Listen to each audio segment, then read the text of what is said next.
Welcome to Queer Conversation. In the virtual studio with me today is Lauren Anderson and Meegan May. We just produced a very quirky, unusual podcast series called the Starship Q Star. It launched a couple of weeks ago. It's a queer science fiction comedy show. Give us an overview and start. How did this come about? Well, it was, we first came up with the idea during lockdown a couple of years ago, when everyone and their dog was making a podcast because it seemed like an easy thing to do during lockdown. And we're massive sci-fi nerds and love comedies, so we wanted to do something in that space. So it's basically about a tone-deaf space agency sending the first all non-men crew to Mars after a few scandals that they have done. So it's basically a PR mission. Yeah. And while they're on this journey, they land at Mars and find out that everyone's abandoned the base except for one man. And then they find out Earth has been destroyed. So they decide to get on their spaceship and explore the universe. Yeah, find a new home. Oh, and the two captains, the space agency had two co-captains, and the two captains are ex-girlfriends as well to make it more complicated. Yeah, and we'd also seen an article that was about NASA wanting to take all women to space because they thought they wouldn't have sex and distract each other, which we thought was absolutely hilarious because that would, to us, would just be the most drama-filled, ridiculous mission possible. So that was also a big influence for us. Paul, you do have a trailer which we can listen to. It's day 12 and we, the last 6 humans in the universe, can only do one thing. Use the faster-than-light engine to scour the vast unknown reaches of space in search of a new home. How friggin' cool is that? Have you ever wondered what would happen if Star Trek and the L Word had a weird, hilarious baby? Lesbians have broken up and become best friends since time immemorial. So there's no reason we can't be best co-captains instead. Starship Q Star, a comedy fiction podcast about two polar opposites, Aurelia and Sim, co-captains of a starship and ex-girlfriends. You're 1/6 of the entire human population and we're stuck in space together forever. Classic queer breakup. When Earth is mysteriously destroyed, the broken up Aurelia and Sim must work together to lead their very queer crew. And you're most excited about the new frontier of space medicine? Nah, Captain, that'd be an alien encounter of a sexual kind. Crew reports show that everyone needs to toughen up. I feel so amazing and so anxious, but mostly amazing.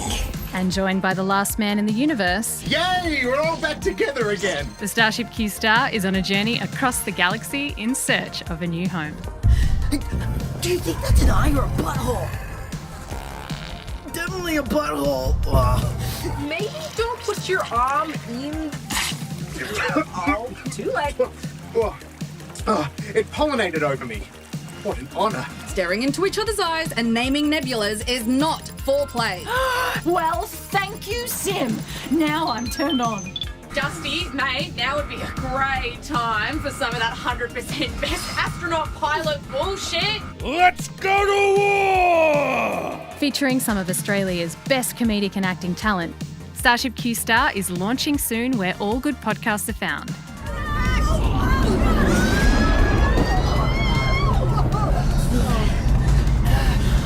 Lesbian, Jesus, that was close. So that sounded like heaps of fun, but both of you have got a background in writing, in theater writing, in comedy. You have won awards.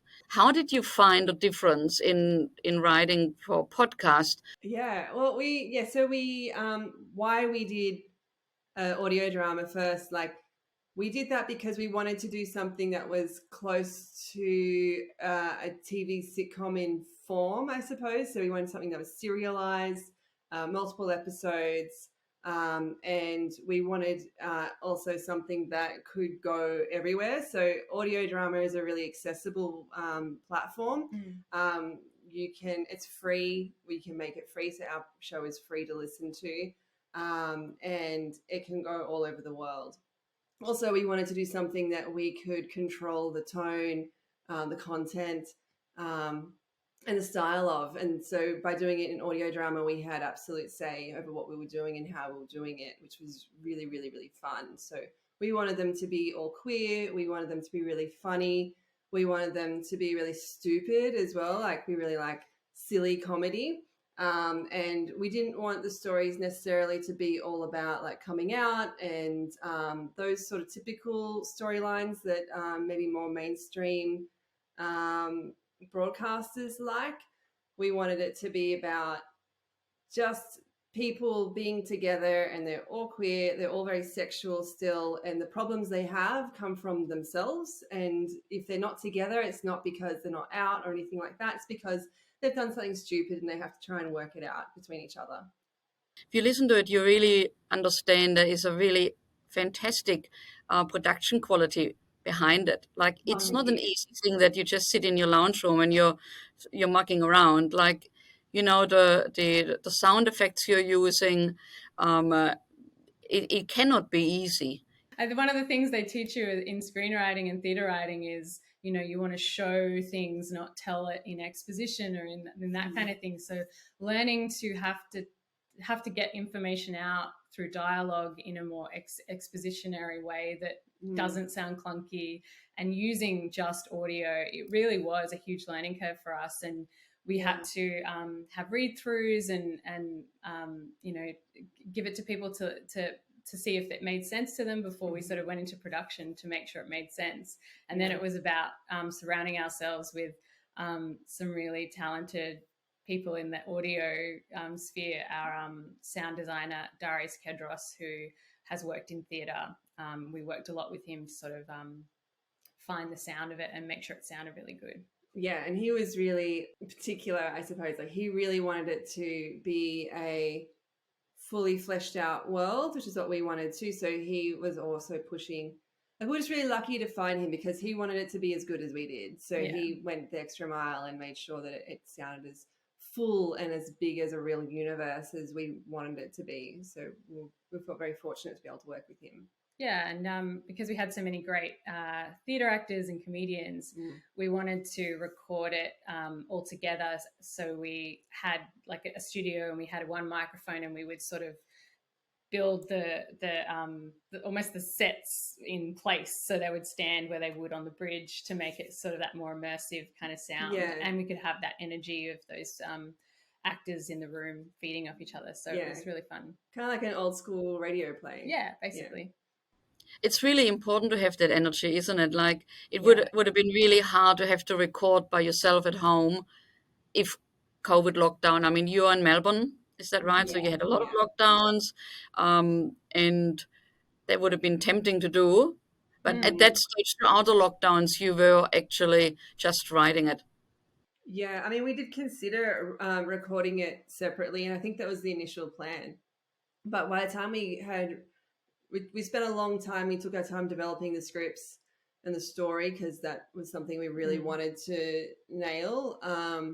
And by the time we'd done that, we had one lockdown lift, so we were all able to get the crew, or the cast together, to do a read-through. But once we had that read-through, we really did know that we wanted to hold out for our dream goal, which was to record all together, because once we had them all together, we could see the energy, we could see the magic that was between them. So we didn't want to break them up.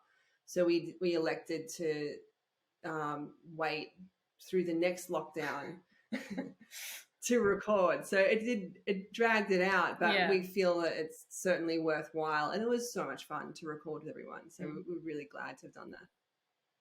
How long did it take from initial idea to the final product? Yeah, we had the initial idea in 2020, and then we started applying for funding towards the end of that year.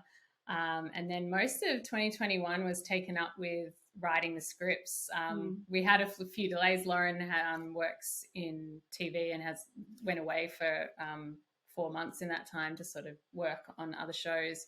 And once she was back, sort of by the end of early 2022, we were ready to start doing those read-throughs. And then we had a couple of COVID-related delays. We had COVID, then our cast got COVID right before we started recording.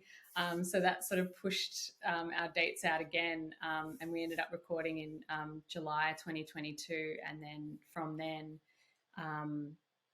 we've been doing post. I mean, and Lauren had another job overseas again, so that slowed us down. But yeah, so it's been about 2 years all up with a few breaks in between. But we think we've created something that sounds like just as good as podcasts like from the BBC or other big networks. And it's doing pretty well. So, but we've had we can sort of see the stats all over the world, and there's, so many countries have been listening. Like we've got our biggest country is the United States, and the UK. I think we're going well in the charts there too. Canada is doing well.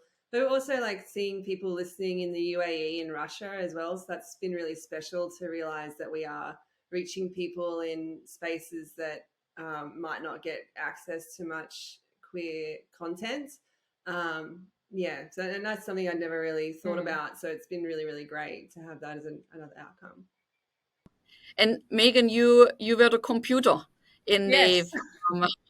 So how do you stop being the computer? She was literally in the bathroom this morning doing the computer voice. So I could hear her. I was just like, it's never going to stop. But yeah, we sort of did that, like, as much as I just really wanted to be in it because, I don't know, it would be fun. It was really fun.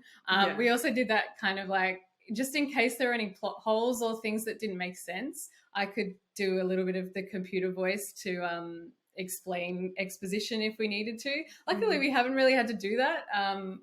But yeah, it was fun.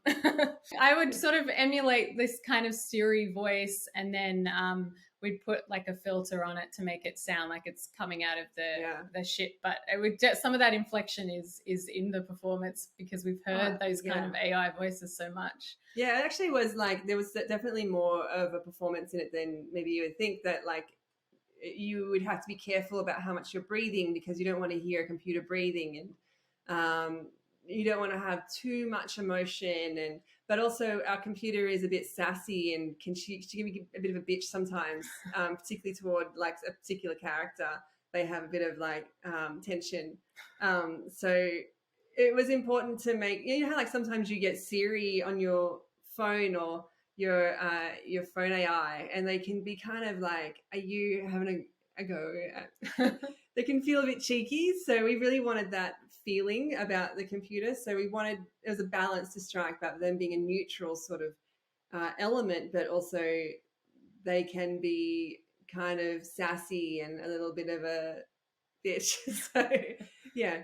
You did achieve that because, I mean, I've only watched the first couple of episodes, and the voice that stood out for me, or the character, put it that way, was the computer.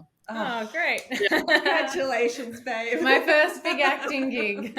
You describe on your website what a Q Star is, because you must have had a reason why you named your podcast Starship Q Star. Explain to the audience what Q Star stands for. Well, the Q is like a nod, obviously, to the very queer crew, but it's actually also it's similar to a black hole, apparently, but it's known as a grey hole, which we thought was kind of funny. And so it sort of suits, ticks both boxes for us. So, and how can people support this podcast? You can go on, if you go on Apple Podcasts and just search Starship Q Star, or Spotify, any of the major podcast providers we are hosted on. You can also just go to our website, which is starshipqstar.com, and you can find all the information about us and the show, and also the full list of where you can listen as well.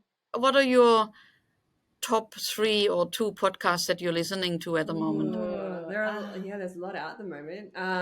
My current favorite one is one called Oblivity, which is a UK podcast about, it's also about space, because I like space, and it's also really, really goofy, but it's very funny. So I really enjoyed that one. And I've I'm a bit, another nerd podcast recommendation is there was a Doctor Who podcast which is called Doctor Who Redacted, which was about some people that had started a podcast about these weird happenings about Doctor Who, this doctor character, and it's really diverse, really really great, really well done. So listen to that too. Well, thank you so much for joining Queer Conversations today and sharing your new podcast that has just come out. Thank you so much. Thank you.